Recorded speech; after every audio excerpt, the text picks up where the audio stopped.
जय श्री राधे, जय श्री कृष्ण। मंदिर श्री बंसी वाले महात्मा यूट्यूब चैनल की ओर से हम आप सभी भक्तों का हार्दिक अभिनंदन करते हैं।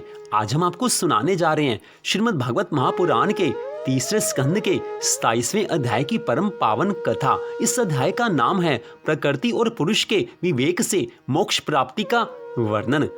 बोल श्री राधा कृष्ण भगवान की जय। बोल श्रीमद् भागवत महापुराण की जय। इससे पहले के अध्याय की कथा में आपने सुना था कि किस प्रकार श्री कपिल देव जी भगवान माता देवहूति से भक्ति और ज्ञान की चर्चा करते हैं। अब उससे आगे की कथा।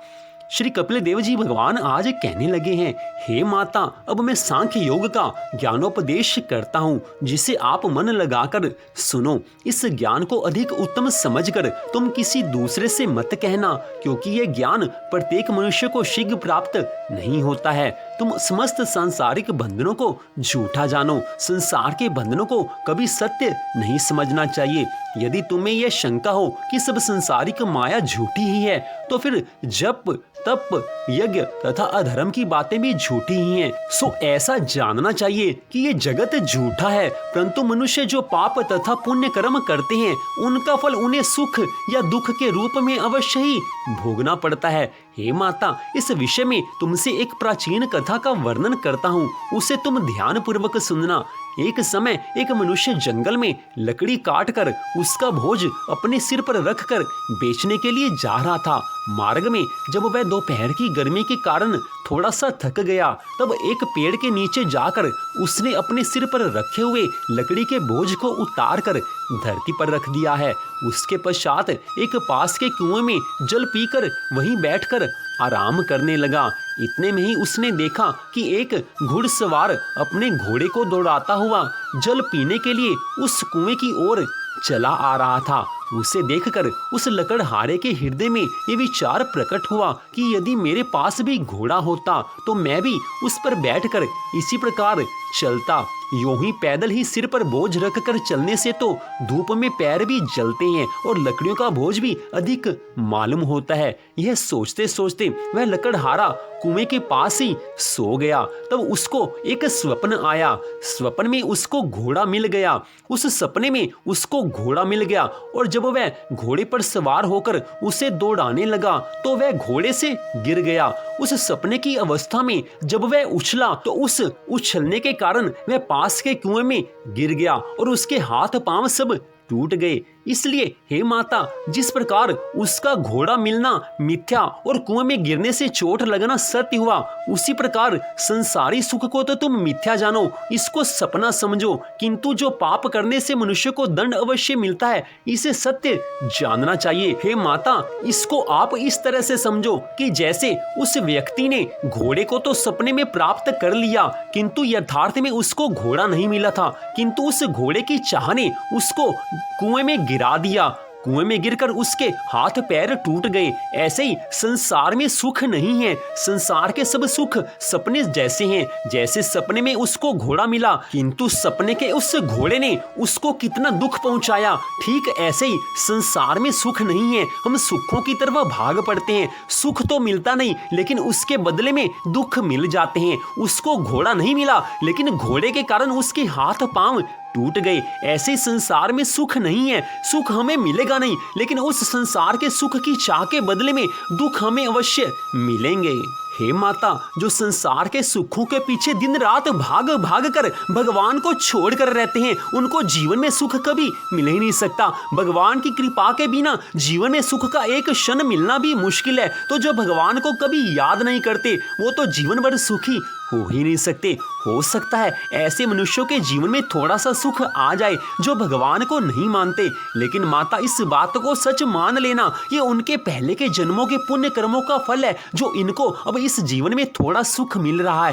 लेकिन जो इस जीवन के कर्मों का फल उनके सामने आएगा तो वो सदा के लिए दुखी हो जाएंगे। जो भगवान को नहीं मानते, भगवान की भक्ति नहीं करते, वो आज या कल नष्ट होने वाले हैं। हे माता, उस लकड़हारे की बात सुनो। जब लोगों ने उस लकड़हारे को कुएं से निकालने की कोशिश की है, उस समय कुएं के अंदर से ही वह बोला कि जब सपने में घोड़े पर चढ़ने से ही मैंने यह फल पाया है, तो जो रोज घोड़े पर बार बार दौड़ते हैं, नित्य प्रति घोड़े पर चढ़ते हैं, वे न जाने किस गहरे कुएं में गिरकर दंड पाएंगे। हे माता, जो मनुष्य इस संसार में रथ, वस्त्र, आभूषण, स्त्री, सुंदर घर इत्यादि का सुख पाकर यह समझता है कि इस समस्त सुख को मैं अपने पुरुषार्थ से भोग रहा हूं, तो उसका यह समझना बड़ा भारी अज्ञान है, क्योंकि भगवान की कृपा के बिना किसी को सुख नहीं मिलता है। इसलिए ऐसे व्यक्ति को अवश्य ही दुख भोगना पड़ता है। परंतु जो मनुष्य उस सुख को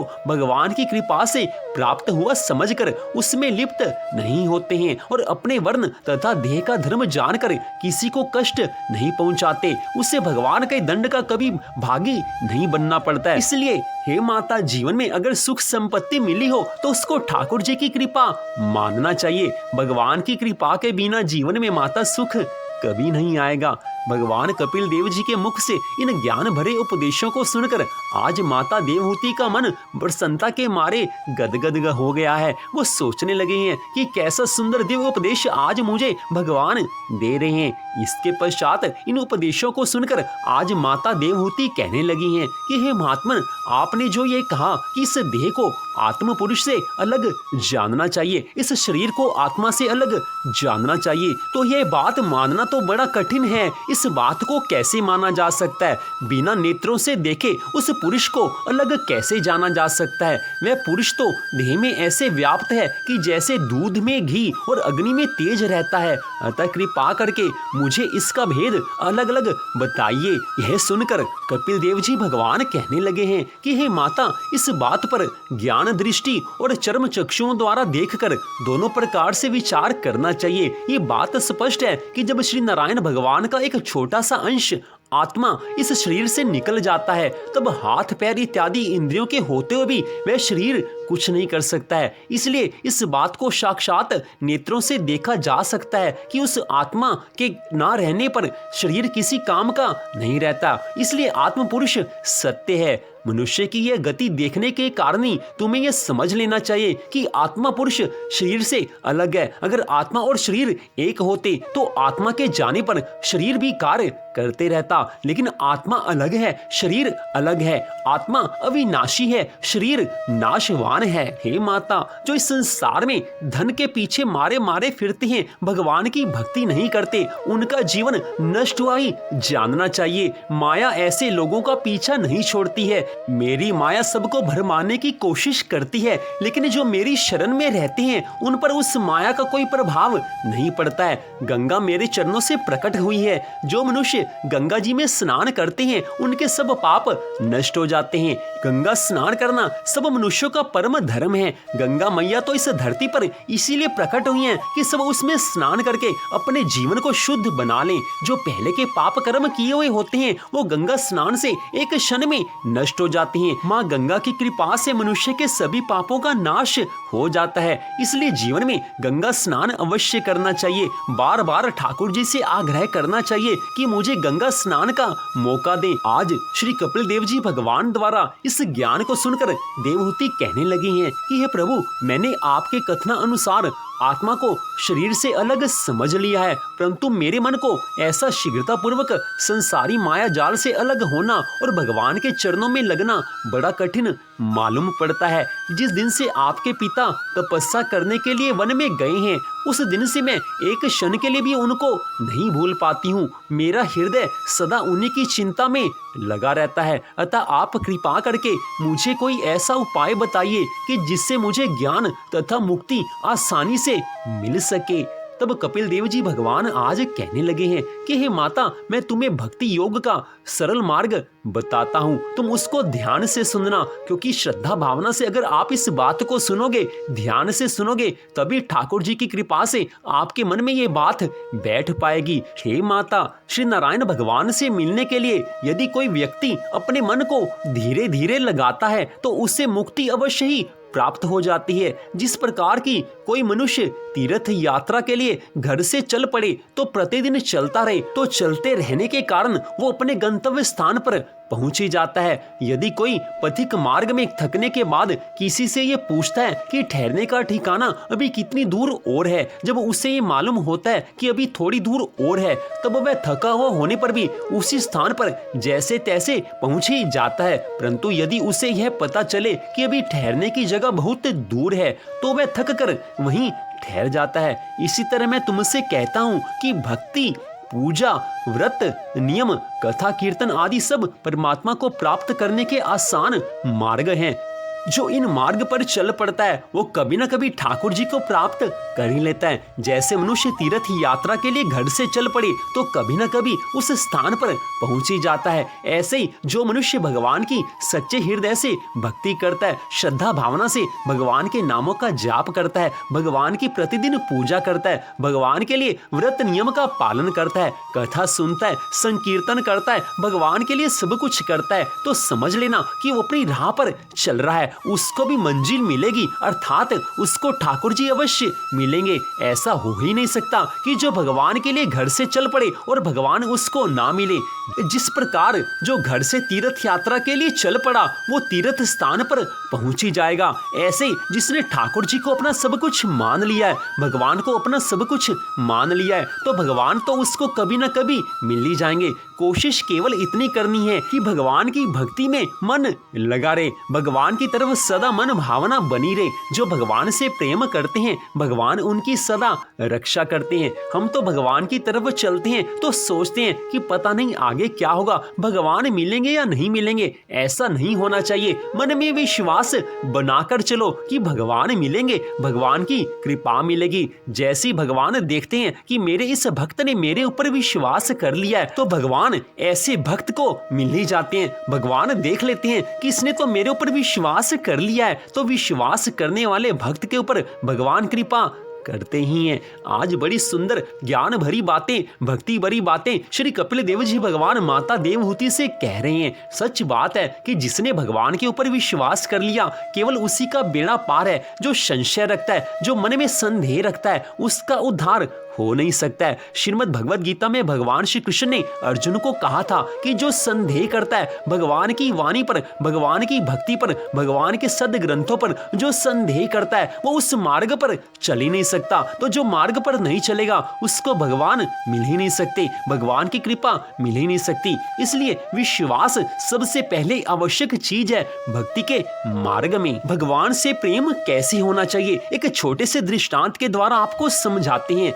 मान लो एक छोटा सा बच्चा घर में खेल रहा है, 2 साल का एक छोटा सा बच्चा घर आंगन में खेल रहा है, उसके पास 2 खिलौने पड़े हुए हैं, उसकी माँ पास में काम कर रही है, माता काम कर रही है और बच्चा खेल रहा है। तो थोड़ी देर के बाद बच्चा रोने लगता है, जिद करने लगता है कि हे माँ मेरे को गोदी में उठा लो, अब मेरे को गोदी में उठा लो। उसके मन में यही भाव है। अपनी तुतलाती बोली में वो कहने लगता है कि माँ मेरे को उठा लो। माँ समझती है कि मेरे पास आने के लिए जिद कर रहा है, लेकिन माँ सोचती है कि मुझे तो अपने काम करने हैं। तो माँ क्या करती है, उसको 1-2 खिलौने और दे देती है कि चलो खिलौने से ये बच्चा बहल जाएगा, मेरा ये प्यारा सा बेटा खिलौने से बहल जाएगा। खिलौने वो माँ उस बेटे को दे देती है। थोड़ी देर बेटा शांत रहता है, उसके बाद फिर वो रोने लगता है कि फिर माँ के पास जाना है। उसके बाद माँ उसे कुछ और चीज देती है कि उसका मन बहला रहे, लेकिन उसके बाद कुछ समय शांत रहने के बाद वो फिर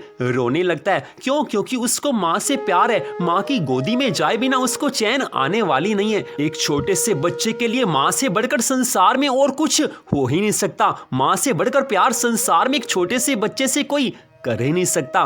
ठीक ऐसे ही इस बात को हम अपने जीवन में इस तरह उतारें कि हम छोटे से बच्चे हैं और भगवान हमारे माँ बाप हैं, भगवान हमारी माँ है, भगवान ही हमारे पिता हैं, भगवान हमारे सर्वस्व हैं। भगवान देखते हैं कि हमें उनसे प्यार है या नहीं। अगर हम संसार की वस्तुओं के पीछे पागल बने रहते हैं, दीवाने बने रहते हैं, तो भगवान समझ लेते हैं कि इसको तो संसार से प्यार है, मेरे से प्यार नहीं है। कुछ क्षण बाद हम सोचते हैं कि भगवान से मिलना है। अब भगवान हमारे लिए आवश्यक हैं। कई बार मन में भाव आता है कि भगवान से मिलना है, तो भगवान क्या करते हैं, भगवान थोड़ी सी परीक्षा लेते हैं, हमें संसार के सुख देते हैं, संसार के भोग देते हैं, संसार के कुछ ऐश्वर्य देते हैं। वो देखते हैं कि संसार के भोगों से प्यार है इसका या मेरे से प्यार है। हम संसार के भोग जो भगवान देते हैं उनको भोगने लग जाते हैं, सुखों में फंस जाते हैं, तो भगवान को भूल जाते हैं। भगवान देख लेते हैं किसको संसार के सुखों से प्यार है, मेरे लिए तो इसका दिल कभी कभी ललचाता है, मेरे से तो कभी कभी ये प्रेम करता है। लेकिन जब संसार के सुखों से हमारा मन कभी उदास हो जाता है, हम भगवान की तरफ फिर चलने लगते हैं, फिर उनको कहते हैं कि मुझे अपना लो। इस संसार के सुखों में वास्तव में दुख ही समाये हुए हैं। जब अंत में ये बात समझ में आ जाती है कि संसार के सुखों से कभी किसी का जी भर ही नहीं सकता, संसार की वस्तुओं से कोई सदा के लिए सुखी नहीं हो सकता, जिसके मन में ये बात आ जाएगी वो भगवान से सच्चा प्यार करेगा। और जिस क्षण किसी के मन में ये बात आ जाएगी कि भगवान के अलावा कोई हमारा सच्चा हितैषी नहीं है, भगवान से बढ़कर कोई प्यार करने वाला हमें जीवन में मिल नहीं सकता, उस क्षण उस व्यक्ति का जीवन चमक जाता है। उस व्यक्ति के ऊपर, उस भक्त के ऊपर ठाकुर जी की अनंत कृपा हो जाती है। ऐसे भक्तों से मिलने के लिए तो भगवान स्वयं आशावान रहते हैं। भगवान सोचते हैं कि ऐसे भक्त हो तो सही, मैं भी ऐसे भक्तों के दर्शन करने की इच्छा करता हूँ। ठाकुर जी स्वयं चाहते हैं कि मेरे कुछ भक्त हो जो मुझे अपना माने। संसार के दुखों के लिए तो दुनिया रो रही है, चिल्ला रही है, लेकिन भगवान के लिए रोने वाला, भगवान के लिए दो आंसू बहाने वाले जो भक्त होंगे, भगवान उनके ऊपर इतनी कृपा करते हैं कि उनके जीवन में कोई कमी भगवान रहने ही नहीं देते हैं। संसार के जिन विषय भोगों के पीछे हम दीवाने बने रहते हैं, वो विषय सुख कुछ भी नहीं है भगवान की भक्ति के मुकाबले। भगवान की भक्ति से जो आनंद मिलता है, भगवान के प्रेम से जो आनंद मिलता है, वो प्रेम और कहीं मिल ही नहीं सकता, वो आनंद और कहीं मिल ही नहीं सकता। लेकिन ये उसको पता चलता है जो इस मार्ग पर चल पड़ता है, जो भगवान की भक्ति में आगे बढ़ पड़ता है, उसको पता चलता है कि भगवान की भक्ति से कितना सुख मिलता है, भगवान की भक्ति में कितना आनंद मिलता है। जो इस राह पर चल पड़ता है उसी पर तो भगवान श्री कृष्ण की कृपा होती है, उसी के ऊपर ठाकुर जी की कृपा होती है। जो इस राह पर चल पड़ता है, जो भगवान के लिए दो आंसू बहा देता है, भगवान के प्रेम के लिए जिसकी आंखों से दो आंसू बह पड़ते हैं, भगवान उसके लिए पता नहीं कितने आंसू बहाते होंगे। भगवान तो प्रेम का बदला प्रेम से देते हैं। गोपियां उदाहरण है इस बात का, गोपियों का दृष्टांत सबके सामने है। भगवान श्री कृष्ण जब उनको छोड़कर मथुरा में चले गए थे, तो उस समय गोपियां उनकी याद में, उनके विरह में पल पल आंसू बहाती रहती थी। उधर भगवान गोपियों के विरह में पल पल आंसू बहाते रहते थे। उद्धव जी बार बार पूछते थे कि आपकी आंखों से आंसू क्यों बहते हैं? सारे संसार के सुख वैभव 56 भोग आपकी सेवा में प्रस्तुत होते हैं, फिर भी आप क्यों रोते हो? उस समय भगवान कहते थे कि मेरी गोपियां मेरे विरह में रो रही हैं, इसलिए मेरी आंखों से भी इस समय आंसू निकल रहे हैं। मेरा भक्त जब मेरे लिए रोता है तो मेरी आंखों से आंसू निकल ही पड़ते हैं। उसके पश्चात उद्धव जी गोपियों को समझाने के लिए गए थे। ये लीला आपको बाद में सुनाएंगे जब इसका समय आएगा, लेकिन इस समय केवल इतना कि भगवान से जो प्रेम करता है, भगवान भी उससे ज्यादा प्रेम करते हैं। मनुष्य का जीवन भगवान ने दे दिया है, तो इस बात को सत्य मान लो कि भगवान हमारा उद्धार करना चाहते हैं। अगर हमारा उद्धार भगवान ने इस जन्म में ना करना होता तो मनुष्य का जीवन भगवान ना देते। 84 लाख योनियां पड़ी है, भगवान किसी योनि में भेज सकते थे, लेकिन उन्होंने देखा कि मेरी लाडली संतान है, ये मेरी तरफ चलना चाहती है, इसलिए भगवान ने कृपा करके मनुष्य का ये जीवन दे दिया। अब उसके बाद हम सबका ये कर्तव्य बनता है कि हम भगवान की भक्ति में इसको लगाएं। संसार के काम तो भगवान करवाते रहते हैं। संसार की चिंता करने वाले थोड़े से ना समझ हैं। जो संसार की चिंता करता है उसको भगवान जी के ऊपर विश्वास नहीं है। जिसको भगवान के ऊपर विश्वास हो गया उसको संसार की चिंता किस बात की होगी? और जिसको संसार की चिंता सता रही है कि आगे क्या होगा, कल क्या होगा, परसों क्या होगा, मान लो उसका भगवान पर विश्वास है ही नहीं। दो ही बातें होती हैं, या तो भगवान पर विश्वास कर लो या संसार के ऊपर विश्वास कर लो। अगर भगवान पर विश्वास है तो चिंता नहीं करना, और अगर जीवन में चिंताएं हैं तो समझ लो कि भगवान के ऊपर विश्वास नहीं है। इसलिए भगवान के ऊपर विश्वास करने की कोशिश करो। भगवान विश्वास को बनाते हैं, उसके बाद बढ़ाते हैं। एक बार भगवान की राह में चल ले कोई, भगवान साथ देने के लिए 24 घंटे तैयार रहते हैं। हर सांस में ठाकुर जी को याद रखो, हर सांस में ठाकुर जी की कृपा अपने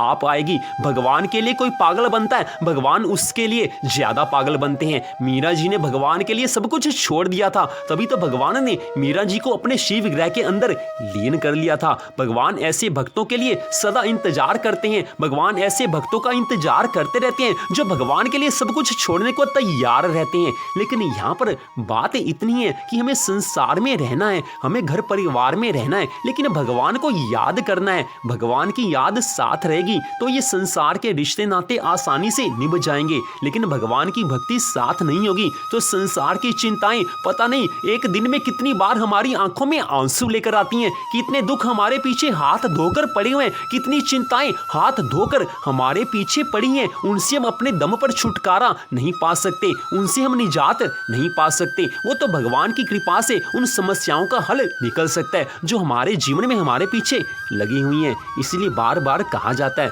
कि ठाकुर जी से प्रेम करो, उनसे प्रेम का संबंध बना लो। अगर प्रेम का संबंध भगवान से बन गया तो भगवान हर पल रक्षा करेंगे। उसके बाद जो भक्ति में आनंद आएगा उसका वर्णन तो आप कर नहीं सकोगे। जो भगवान की भक्ति करता है उसके जीवन में जो आनंद आता है उसका वर्णन कोई नहीं कर सकता। शेष महेश गणेश में भी सामर्थ्य नहीं है कि भक्ति के आनंद का कोई वर्णन कर सके। जितना वर्णन शास्त्रों में आता है, धर्म ग्रंथों में आता है, वो तो एक इशारा होता है। केवल समझता वही है जिसको भगवान की कृपा से आनंद मिला हो। भक्ति की राह में इतने अनमोल हीरे रत्न मोती भरे पड़े हैं कि जो इस राह पर चल ले उसको वो हीरे मोती मिल जाते हैं। संसार के हीरे मोती तो कोई चुरा भी सकता है, लेकिन जो भगवान की भक्ति जो आनंद देती है, जो भगवान की भक्ति से हीरे मोती रूपी आनंद मिलता है, वो कोई चुरा नहीं सकता, उसको कोई छीन नहीं सकता है। वो सदा के लिए मिलते हैं, भगवान की कृपा से मिलते हैं, उसको कोई छीन नहीं सकता है। इसलिए भगवान की भक्ति में आप अपने मन को लगाइए। यही तो श्रीमद् भागवत महापुराण की कथा का भी लक्ष्य है। बड़ी सुंदर कथा का वर्णन आज कपिल देव जी भगवान माता देवहूति से करते हैं। उनको कहते हैं कि भक्ति से ज्यादा सुख और कहीं मिल ही नहीं सकता। हे माता, आप भक्ति करोगे तो आपके जीवन में आनंद के सागर बहा दूंगा। आप एक बार भक्ति करके तो देखिए। तो श्रीमद् भागवत महापुराण के तीसरे स्कंद के 27वें अध्याय की कथा का यहीं पर भी विश्राम होता है। तो मंदिर श्री बंसी वाले महात्मा यूट्यूब चैनल की ओर से आप सबका हार्दिक धन्यवाद कि आपने इस कथा को सुनने के लिए अपना समय दिया। भगवान श्री राधा कृष्ण जी की श्रीमद् भागवत महापुराण की कृपा सदा आप सब पर, आपके परिवार पर बनी रहे। इसी मंगल कामना के साथ जय श्री राधा रानी सरकार की, जय श्री कृष्ण भगवान की, जय श्रीमद् भागवत महापुराण की, जय श्री शुकदेव जी महाराज की, जय श्री कपिल देव जी भगवान की। जय जय श्री राधे, जय जय श्री राधे, जय जय श्री राधे श्याम।